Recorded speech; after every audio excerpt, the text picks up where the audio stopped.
जंगल के अंदर भले ही शेर राज करता हो, लेकिन पानी के अंदर केवल एक ही जीव राज करता है और वो है मगरमच्छ, जो कि इतना खतरनाक होता है कि अपने सामने आने वाले किसी भी जानवर को बड़ी आसानी से मार देता है। ऐसे में आप जानकर हैरान हो जाएंगे कि कुछ ऐसे भी देश हैं जहां पर मगरमच्छ की खेती की जाती है और करोड़ों रुपए कमाए जाते हैं। वो कैसे, चलिए जानते हैं। छोटी सी वीडियो होगी, वीडियो को लास्ट तक देखना। मगरमच्छ जितने खतरनाक होते हैं उतने ही कीमती होते हैं, तभी तो इनके चमड़े से बनकर तैयार होने वाली बेल्ट, लेडीज पर्स और जूतों के दाम सुनकर आप हैरान हो जाएंगे। ये सब मगरमच्छों की खेती से शुरू होता है, जहाँ लोग इन्हें बचपन से पालते हैं और खूब ख्याल रखते हैं। जब सही समय आता है तो इन्हें मार दिया जाता है और इनकी खाल अलग कर दी जाती है और इनका मांस अलग कर दिया जाता है। खाल के इस्तेमाल से अलग अलग प्रकार के लग्जरियस प्रोडक्ट तैयार किए जाते हैं और इनका मांस मार्केट में बिकने के लिए रेडी हो जाता है। आपको जानकर हैरानी होगी कि अकेले थाईलैंड में 1000 से भी ज्यादा मगरमच्छ फार्म्स हैं, जिनमें 12 लाख से भी ज्यादा मगरमच्छ रहते हैं। सही समय पर इन्हें मार दिया जाता है और फिर एक एक मगरमच्छ लाखों रुपए का मुनाफा करके देता है। पर सवाल ये है कि मगरमच्छ की खेती होती कैसे है, क्योंकि मजबूत जबड़े और मोटा शरीर इतना खतरनाक लगता है कि हर कोई डर जाए। अमेरिका, ऑस्ट्रेलिया और एशिया जैसी जगह पर पाए जाने वाले ये जानवर पानी और जमीन पर खुद को जिंदा रख सकते हैं। हालांकि पानी के अंदर इनकी फुर्ती और बढ़ जाती है, तभी तो इन्हें पानी का राजा कहा जाता है। धरती पर मगरमच्छों की 2 प्रजातियां देखने को मिलती हैं। पहली प्रजाति खारे पानी में रहने वाली प्रजाति होती है, दूसरी होती है मीठे पानी में रहने वाली।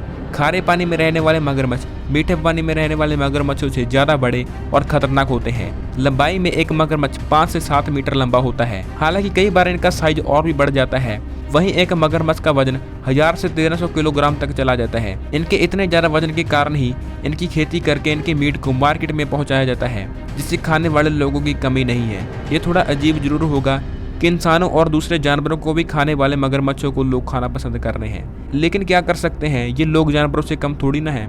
लेकिन जब मगरमच्छ सामने होता है तब बड़े बड़े लोगों की पैंट गीली हो जाती हैं, क्योंकि अगर इन्होंने किसी का पीछा करना शुरू कर दिया तो उसे कोई नहीं बचा सकता, क्योंकि ये 30 से 35 किलोमीटर पर आवर की स्पीड से दौड़ सकते हैं और इनकी बाइट फोर्स बहुत ज्यादा होती है, जो कि 5000 PSI होती है। इसके साथ ही हम इंसान ईंट पत्थर जैसी चीजों को पचा नहीं पाते, लेकिन अगर मगरमच्छ ईंट पत्थर जैसी चीज खा ले तो ये उसे बड़ी आसानी से पचा लेते हैं और एक मगरमच्छ बड़े ही आराम से 100 सालों तक जिंदा रह सकता है। पर अब ऐसा नहीं हो पाता, क्योंकि अब तो ज्यादातर मगरमच्छों को ऐसे ही मार दिया जाता है। इसका उदाहरण है क्रोकोडाइल फार्मिंग। ऐसे कई सारे देश हैं जो इस चीज की इजाजत देते हैं, क्योंकि अमेरिका और ऑस्ट्रेलिया जैसे देशों में मगरमच्छों की खाल से बने प्रोडक्ट और मांस का व्यापार बड़े ही धड़ल्ले से किया जाता है। लोगों की इसी जरूरत को पूरा करने के लिए थाईलैंड में 1000 से भी ज्यादा क्रोकोडाइल फार्म्स हैं, जहां पर हर साल 12 लाख से भी ज्यादा मगरमच्छों को मार दिया जाता है और ये व्यापार बढ़ता ही जा रहा है, जिससे सबसे पहले लोग मगरमच्छों के दिए हुए अंडों को सुरक्षित जगह पर रखते हैं, ताकि मगरमच्छ का एक भी अंडा खराब ना हो जाए। एक बार में मादा मगरमच्छ 10 से 60 अंडे दे सकती है। अंडे देने के बाद उन्हें करीब 80 दिनों तक इनक्यूबेट किया जाता है। ये एक ऐसा प्रोसेस है जिसमें अंडों को जल्दी विकसित कर दिया जाता है, ताकि बच्चे अपने आप ही अंडों से बाहर निकल जाएं। जैसे ही बच्चे अंडों से बाहर निकलते हैं, उन्हें पानी में छोड़ दिया जाता है। आप इनकी जनसंख्या को देख सकते हो कि कितने बड़े लेवल पे इनकी खेती की जाती है। जिस तरह से मुर्गे को हलाल करने से पहले उसे खूब खिलाया जाता है, उसी तरह से इन बच्चों की खूब खातिरदारी की जाती है, जहाँ पर इन्हें फ्रेश लाल मांस खिलाया जाता है, जिसे खाकर वो खुश हो जाते हैं। पर उन्हें क्या पता, उन्हें आगे मार दिया जाएगा और इनका व्यापार करने वाले लोगों की जेब मोटी हो जाएगी, क्योंकि मगरमच्छ के कुछ फार्म्स ऐसे हैं जहाँ पर न केवल उन्हें पाला जाता है, बल्कि फार्म के अंदर बने कसाई खानों में उन्हें काट कर साइड कर दिया जाता है। बस 2 से 3 सालों में इन्हें अच्छे तरीके से खिलाया जाता है और फिर बड़े होते ही सबसे पहले इन्हें मार दिया जाता है और फिर इन्हें काट कर इनकी चमड़ी अलग कर दी जाती है, ताकि उसे लग्जरी प्रोडक्ट तैयार किया जा सके। वहीं जो बचा हुआ मांस होता है उसे मशीनों की मदद से काट दिया जाता है और एक एक टुकड़े को पैक करके बेचने के लिए बेच दिया जाता है।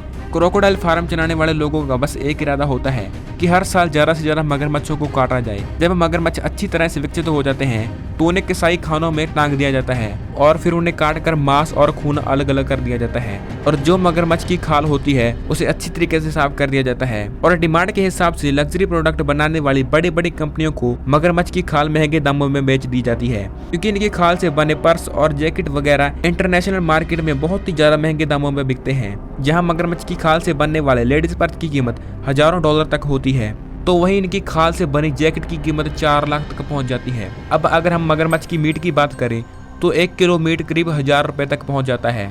अब कई लोग सोच रहे होंगे कि जब नॉन वेजिटेरियन चीज़ों में इतने सारे विकल्प होते हैं तो लोग मगरमच्छ जैसे जानवर का मीट क्यों खाते हैं। इसका कारण है सेहत। जी हाँ, कहा जाता है कि मगरमच्छ के शरीर के कुछ ऐसे हिस्से हम इंसानों के लिए पौष्टिक और लाभदायक होते हैं, जिसकी वजह से कई सारी बीमारियों से बचा जा सकता है। और मगरमच्छ के कुछ बॉडी पार्ट्स ऐसे भी हैं जिनसे दवाइयाँ भी तैयार की जाती हैं। केवल मीट और खाल ही नहीं, बल्कि मगरमच्छ का जो खून होता है उसकी भी बहुत ज़्यादा डिमांड है। इसको हजारों रुपए प्रति लीटर के हिसाब से बेचा जाता है। मतलब ये जो खेती करने का व्यापार है वो बहुत फायदेमंद है, लेकिन इसके लिए अच्छी खासी इन्वेस्टमेंट लगती है, क्योंकि 2 से 3 सालों तक मगरमच्छों को पालना कोई बच्चों का खेल नहीं होता। इन्हें हर वक्त कुछ ना कुछ खाने के लिए चाहिए होता है, साथ ही बहुत बड़ी जगह भी होनी चाहिए होती है। और अगर आपके पास ये सारी चीजें हैं, फिर भी आप तब तक मगरमच्छ की खेती नहीं कर सकते जब तक सरकार आपको लाइसेंस ना दे दे। लेकिन लाइसेंस मिलने के बाद लगभग 3 सालों तक मगरमच्छों के ऊपर अच्छा खासा इन्वेस्टमेंट किया जाता है, और फिर जब मगरमच्छ बड़े हो जाते हैं तब इनकी खाल से लेकर खून और मीट हर एक चीज का व्यापार होता है।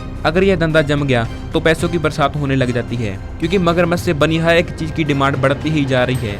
लेकिन क्या एक जानवर की जान लेकर अपने शरीर के फायदे के लिए मगरमच्छ को खा सकते हैं और इनकी खाल से बनी चीजों को पहन सकते हैं? मेरे हिसाब से नहीं, ये बिल्कुल गलत है। अपना जवाब कमेंट में जरूर बताना। बाकी अगर वीडियो अच्छी लगी हो तो वीडियो को लाइक कर देना और चैनल को सब्सक्राइब कर लेना और बेल नोटिफिकेशन को ऑल पर सेट कर लेना, ताकि आप ऐसी और भी वीडियो मिस ना कर सकें।